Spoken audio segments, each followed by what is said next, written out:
Hi there, good noon, and let's go ahead and put in some more solid hours of practice at our own end. So, as usual, we are targeting what, CAT 24, and I keep on bringing all these sessions to ensure that your preparation starts in the right earnest. This is the fourth session in this particular installment, this particular series for us.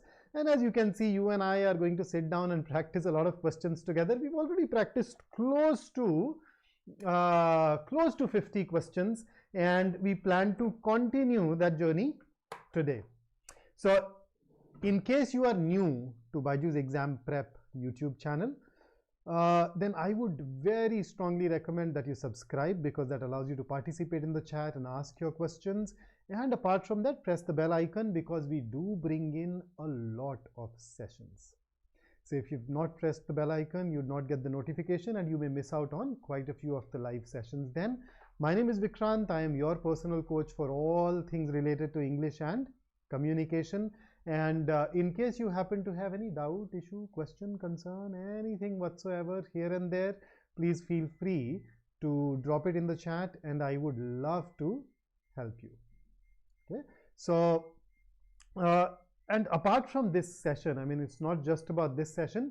In case you feel that, hey, I have quite a few questions, quite a few queries, a lot of uncertainty, and I'm not able to move ahead with my preparation or with my preparation goals for that matter, I'm not even able to decide on those, then you'd find a link for CAT counseling form as a pinned chat there. Just click on that link, fill it out, we will get back to you. And basically what happens there is that it is your opportunity to book a one-on-one counseling session, a mentoring session, a guidance session with us. So we'd be willing to spend 20, 30, 40, 50 minutes, whatever it takes, to help your preparation move back on track. And in case you happen to have any concerns about our program, our courses, our teaching methodology, you can of course reach out to one of us using that form as well. So apart from this session, that form gives you an excellent opportunity. So here is something that I want you to ponder over before we move on. You know, a lot of people look for shortcuts. A lot of people, you know, if we could somehow convert CAT preparation into a pill form, there are a lot of people who would be immensely happy with that. But then that is not the case. At the end of the day, it is an aptitude exam, which basically means that you have been given certain aptitude and you need to now polish it. You need to bring it to fore. The exam also involves a lot of skills. So you need to sit down and put in that kind of effort to become skillful. So it's not going to be easy. We can of course make it streamlined for you if you choose to work with us, but just focus on making yourself better every passing day, and I am sure that you would become excellent in no time whatsoever. So let's go ahead and dive into our questions now. So what is it that I have brought for you? So I believe that there is a question type which is a regular fixture in the CAT exam, para summary. I have some para summary questions to begin with, and the reason why I am focusing on para summary in these sessions a bit is that it's a foundational skill. So when you work on para summary, you straight away working towards getting 2 or 3 questions of the English section right. Plus, it also enables you to deal with reading comprehension passages better. So there are certain things that you are expected to do when you go through that passage, which become better, which you improve at if you progress at para summary questions. So first up, 3 questions from paragraph summary. Here are the directions on your screen. So you get a paragraph, you'd have 4 alternative summaries. Choose the one which is the best or the most suitable for that passage. So what I will do is that I will give you the paragraph on one slide, and you'd of course have some time to read it. After that, I will take you over to the next slide that happens to have the answer choices. You can use the seeker of your YouTube video to go back and refer to the paragraph when it comes to deciding on that best answer choice. Since I've already talked a bit about para summaries in the last class, I will straight away jump into the question. So here you go. Here is the paragraph. Go ahead, have a look at it and tell me what you think.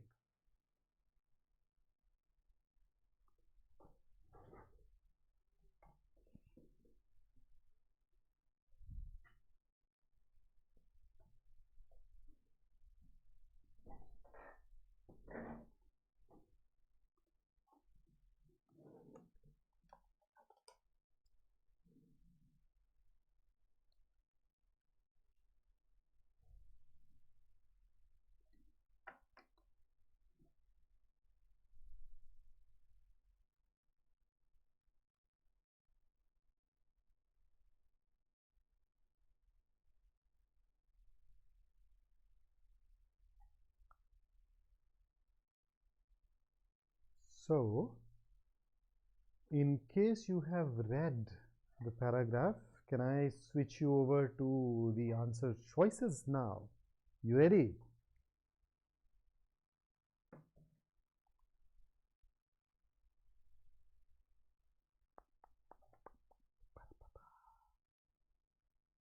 Okay, so here are the answer choices.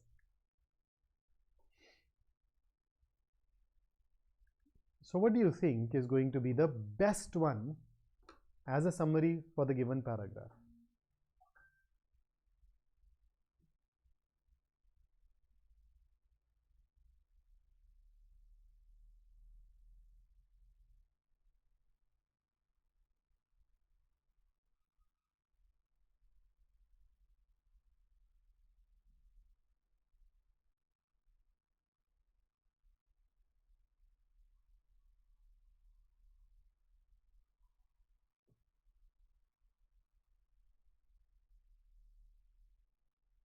Where are the answers, guys? Where are the answers? We are not putting in that effort today.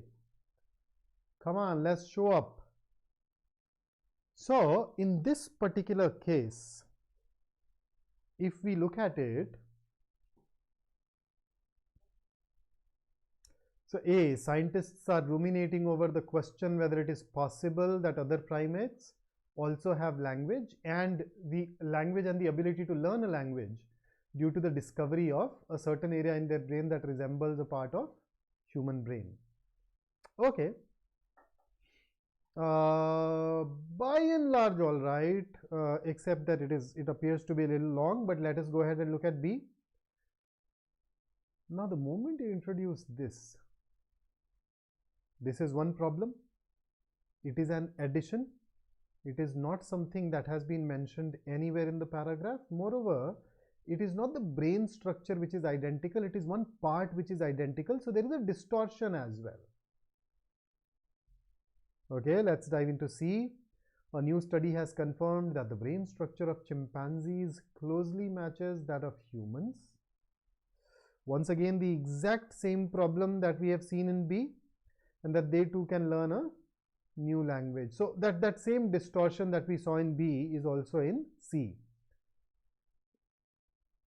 Whereas D in fact changes even the main idea entirely. So is A perfect? No, but B, C and D are definitely further away and therefore can be eliminated, and thus our best answer choice for question number 1 is going to be option A. And with that, let me take you over to the next one. Here is the next paragraph. Read it carefully. The answer choices are going to be tricky. They are not going to be as straightforward as the ones that I used in the previous class. So you definitely will have to sweat more.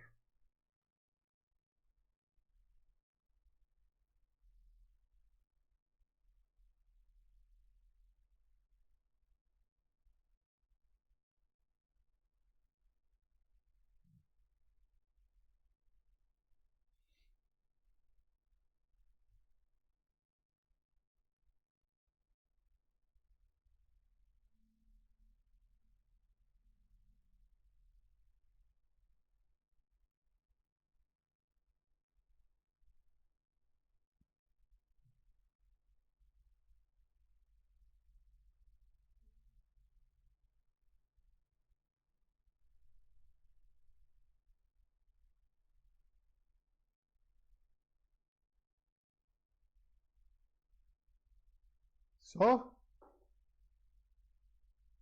slightly trickier to read, for especially for those of us who are not that into reading. And let me now take you over to the answer choices. There you go. What say you? What should the answer be?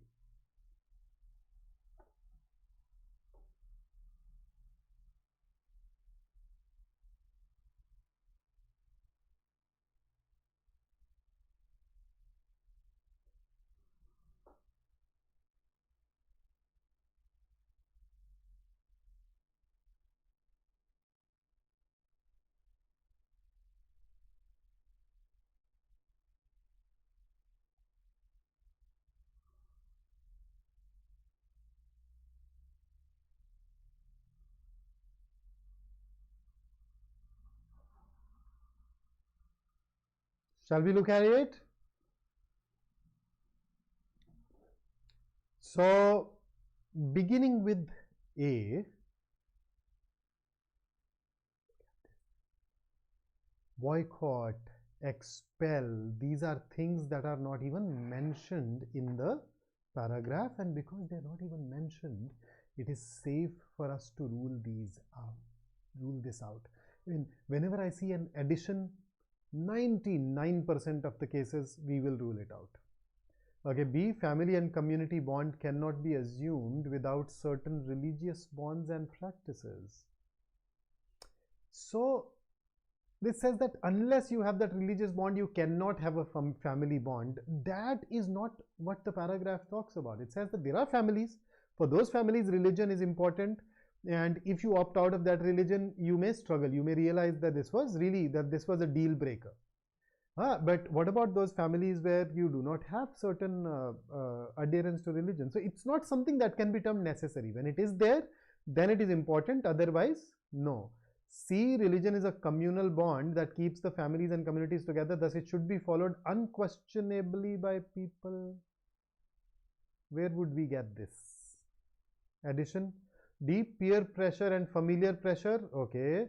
Play an unquestionable role in maintaining at least a veneer of religiosity for many people. Now, this many people makes it all right. So, yeah, definitely. There are a lot of people who do not opt out because it matters to their family. So, even if they're not, if their heart and soul is not into it, they may still go ahead and stick to it. So, out of the four, I'm sure if I ask you to write a summary, you can do a better job. But out of the four, D is going to be the best answer choice. And with that, let's switch over to our third question. What's your take on this? Slightly grim, but I'm sure you can deal with it. So this is going to be your last summary based question.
Okay, so here are the answer choices.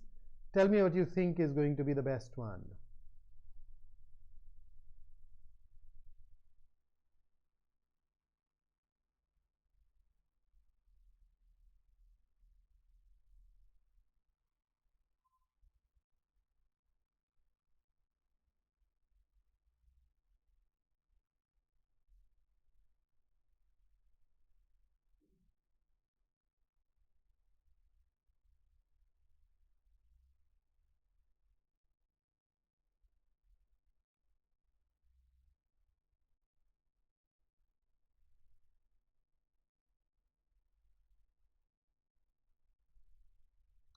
So let's go ahead and work on it together.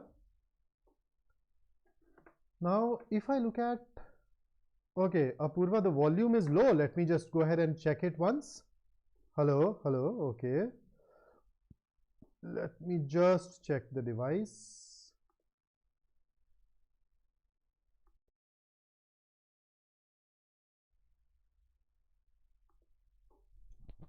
Hello, hello.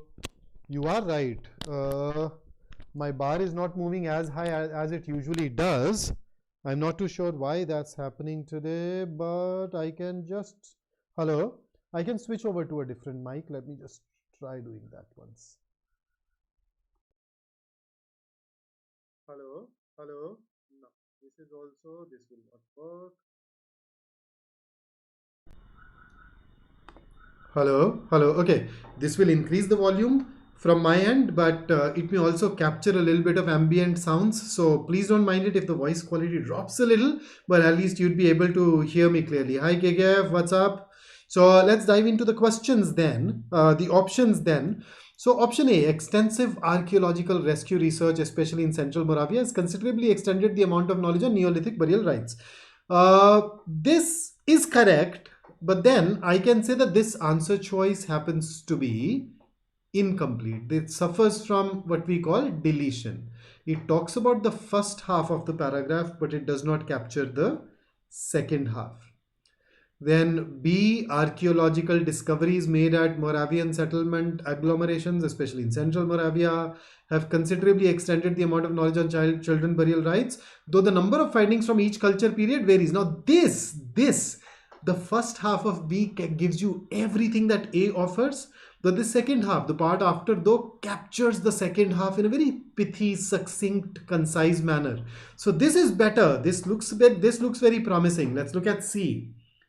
From that, increase the number of findings from each cultural period. No, that hasn't happened. It has happened for some periods, not all. And then sorry, the paragraph does not go ahead and talk about, array, what is happening? Why is it triggering?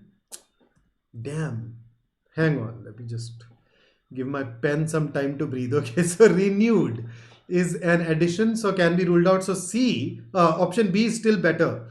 Then D, children burials and children graves are inherent parts of, they are the inherent parts of archaeological discoveries,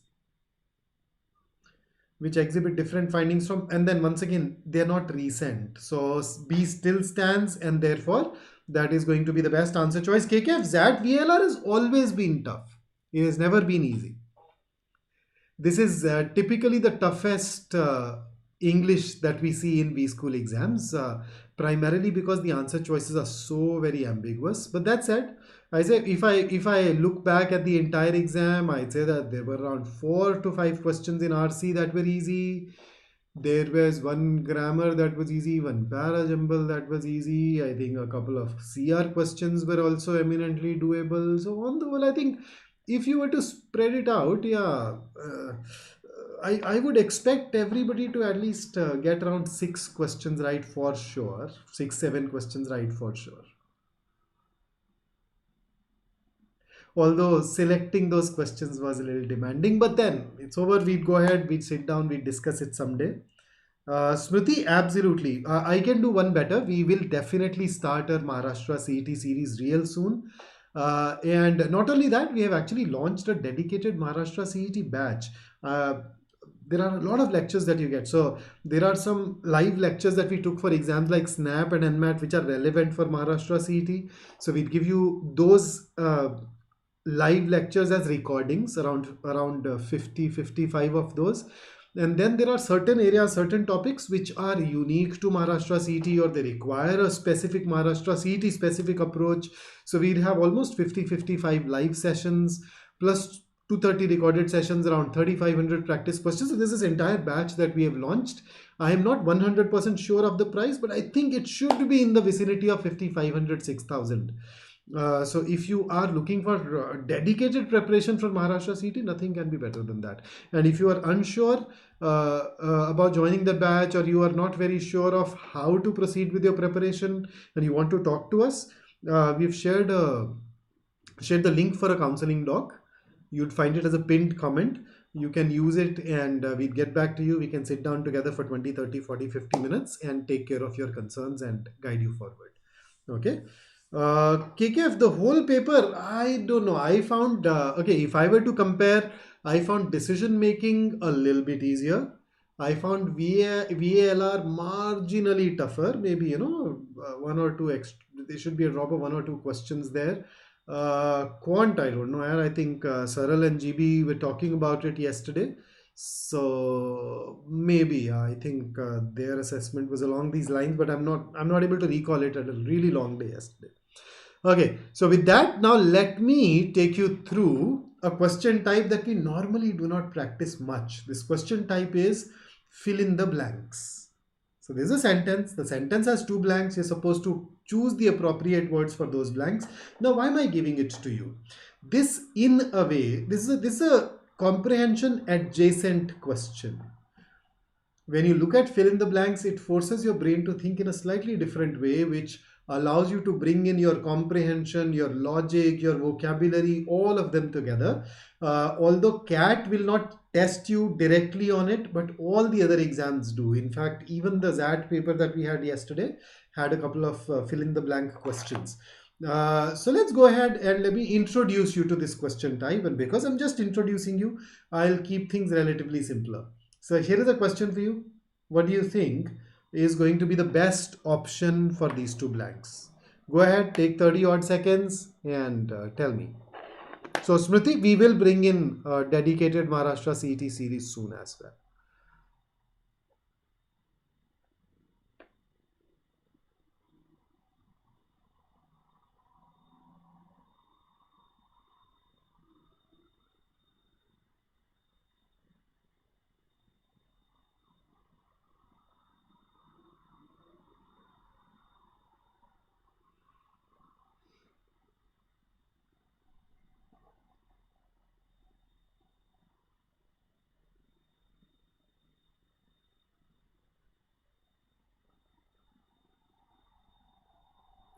Done? So let me give you a very brief idea of how we approach this. So in these questions, the very first thing that we do is that we read the entire sentence. Okay. So reading the entire sentence gives you a sense of what the author wants to convey. So in this case, when I read it, the company's commitment to sustainability extends beyond dash products. They also strive to dash eco-friendly business practices. So saying that, okay, they're not just limiting themselves to their products when it comes to being eco-friendly, it somehow goes beyond it. So let's look at the first blank. Sustainability extends beyond producing products, can work, selling products, can work, manufacturing products, can work, marketing products, can work. Although marketing is a little less likely, but I'd say technically all the four can go. So first blank did not help. Now, what do I see? I see a semicolon. So when I see two sentences or two clauses in this case joined using a semicolon, what does it tell me? So if there is no transitional expression immediately afterwards, if there is no transitional expression that connects these two parts, then the semicolon acts as a transitional expression. It tells you that the idea mentioned in the two clauses is similar. So if they are doing something positive here, you need to have something positive here. So let's look at it. They also strive to reduce eco-friendly business practices. No, that contradicts the first half. They also strive to waste eco-friendly business practices that won't even fit in grammatically. They also strive to adopt. Yup. Ignore, contradictory, and that is why the best answer choice for us here is going to be option C. Here is your next question. Now go ahead, use the same thinking, same thought process on this particular question and tell me what the answer should be.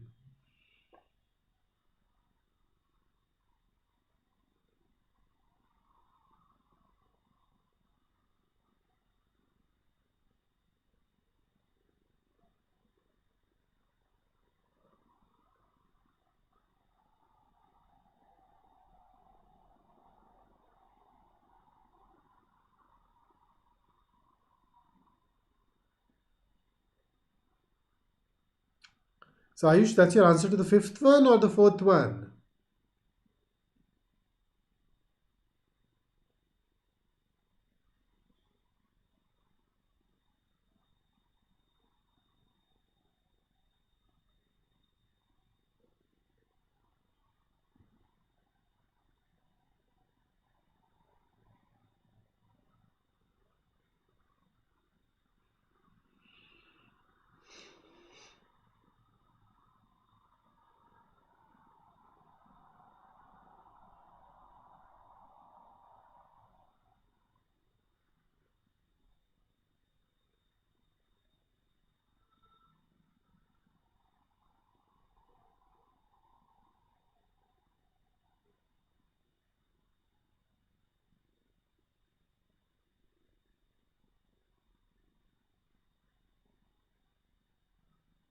Okay, so the team's cohesive collaboration is a key factor in their ability to complete projects on time. Yes, initiate projects on time. Do you initiate on time?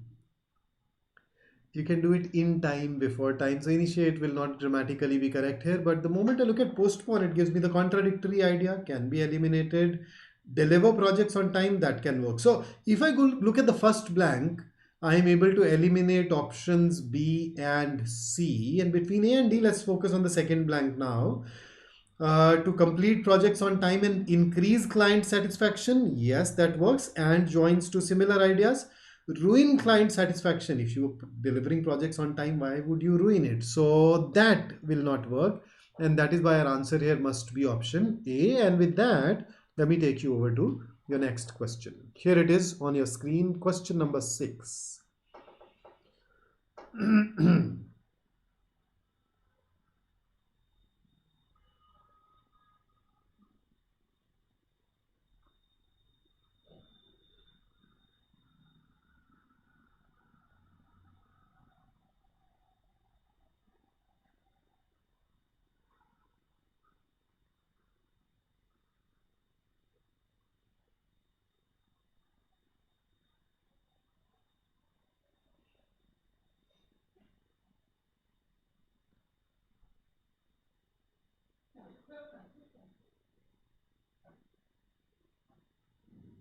So shall we go ahead and look into it?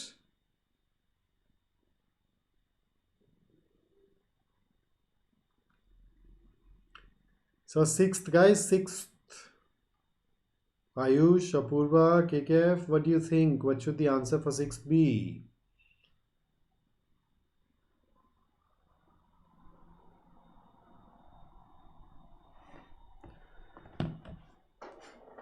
So the two factors for us are economic growth, unemployment rate. So there is a policy that is going to do something to both of these. So what happens? So see, if it is positive for economic growth, if it increases growth, it will reduce unemployment. If it reduces growth, it will increase unemployment. So that's the kind of logical impact that it will have on both of these things. So let us start with A. It says accelerate growth and increase unemployment rate. No, both of these things won't happen together. So A is ruled out. Hinder economic growth and decrease unemployment rate. Once again, both of these things cannot really happen together. If the growth goes down, the unemployment should go up. Stimulate economic growth and stabilize unemployment rate. Okay, that can work. Let's look at D. Slow down economic growth and elevate unemployment rates. Even better. And that is why we'd go ahead and opt for D. And with that, now let me take you over to the next question for you. So in this particular question, I have essentially given you a paragraph followed by a question. So read the paragraph, have a look at this question, and then I will take you over to the answer choices which are on the next slide. And we'd go ahead and work.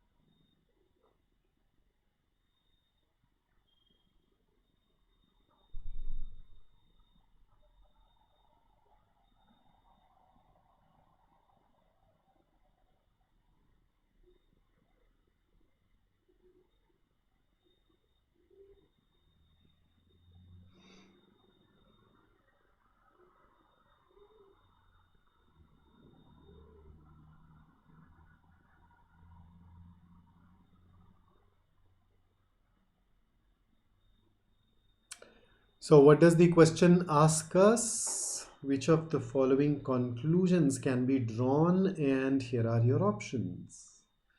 What can we conclude?